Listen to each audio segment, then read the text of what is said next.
Before we begin the 18th annual campaign for Project Feed the Thousands, which is less than a month, and now the area's largest food drive, George and I have an announcement. For the past couple of years, we've been struggling with, well, we can't do this forever. What do? What's our succession plan? Who do we have in place that can carry on our mission, which is food and money to purchase food for hungry people in our area? We've talked about a chair, co-chairs, tri-chairs. We're going to make it 18 years, 19 years, 20 years. And George and I just couldn't make a decision, and it just had to be the right fit.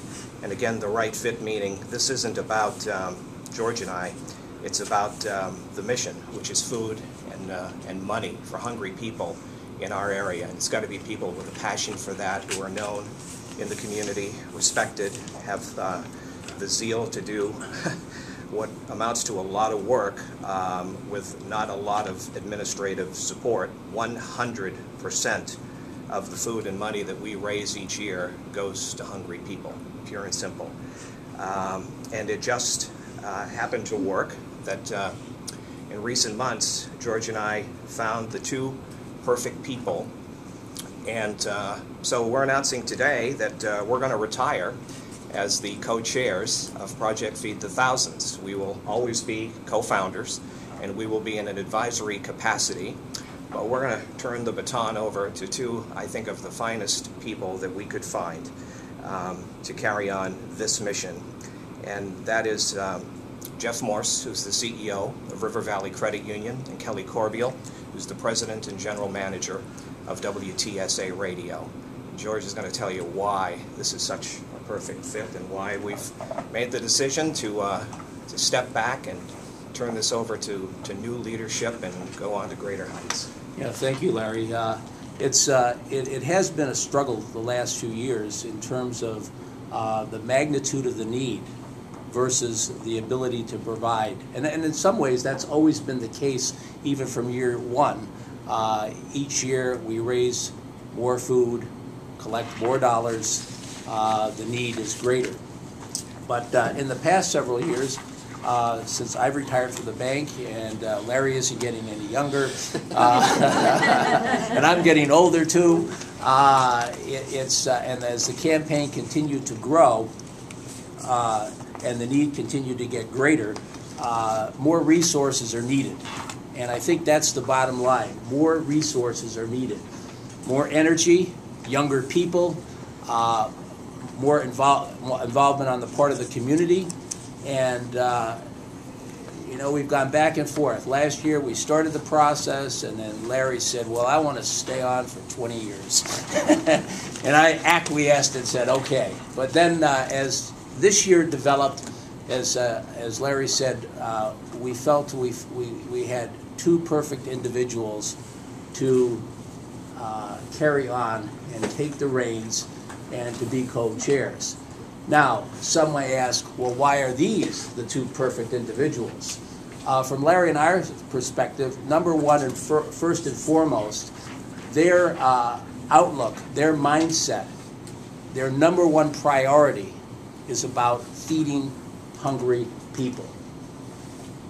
They have the resources, both media-wise and personnel-wise. Jeff, personnel-wise at the credit union, Kelly, media-wise at WTSA.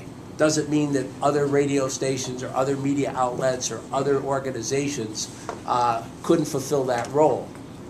But the other component, when Larry and I started this will be the 18th year, it started out as WTSA, and I was with the Brattleboro Savings and Loan.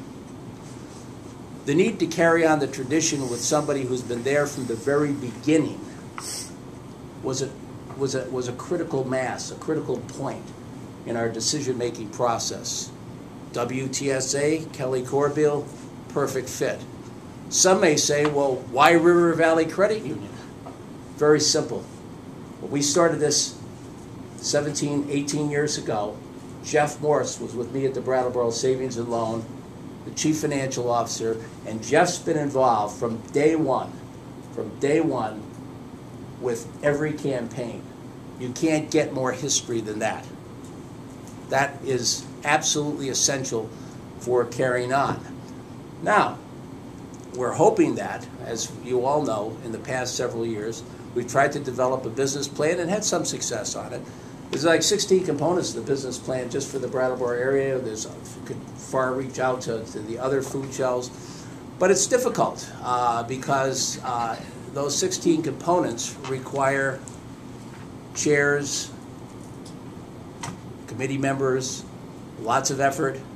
And frankly, it was too unwieldy, too great of a challenge for Larry and I to handle that, to make that happen, to have the resources, to have the energy. You know, it's great to be retired. It really is. Is it? It is. It is. It is. It is on my perspective. It's great to be retired. But let me tell you, you know, you don't have the energy when you're older than when you're younger. Sorry, folks, all you young people out there grinning and saying, oh, yeah. But I tell you, it isn't the same. It is not the same. Yeah, the mind works good, but, you know, the body and the other stuff doesn't kick in quite the way it used to. And I'll say one thing, you need energy. And I don't mean energy, I mean energy. You need that in order to make the campaign successful and to meet the needs of people. It's all about meeting the needs. So we're very confident that not only will Kelly and Jeff continue the tradition and that they've got roots in the tradition, but that Kelly and Jeff will have the energy and the resources to expand this to make it even better than it's been in the past 17 years. And quite frankly, they have to do that. They have to do that because the need is much, much greater.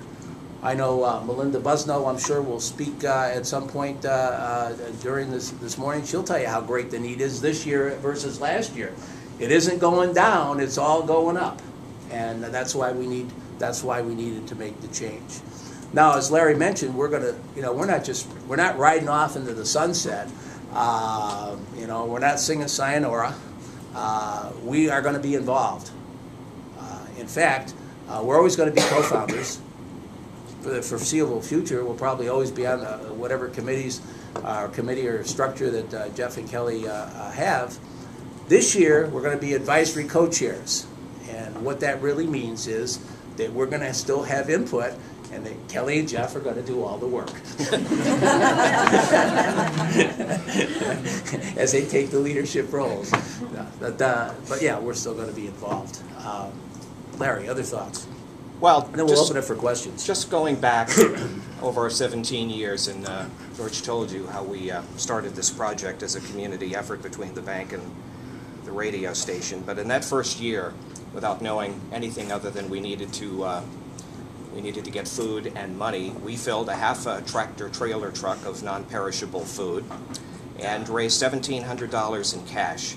In our most successful year, which was the campaign before last, we exceeded our goal of $125,000 by, what, 130? 132, I think. And, of course, every single year, we have not failed on the goal for the number of trucks at an all-time high of 25 trucks.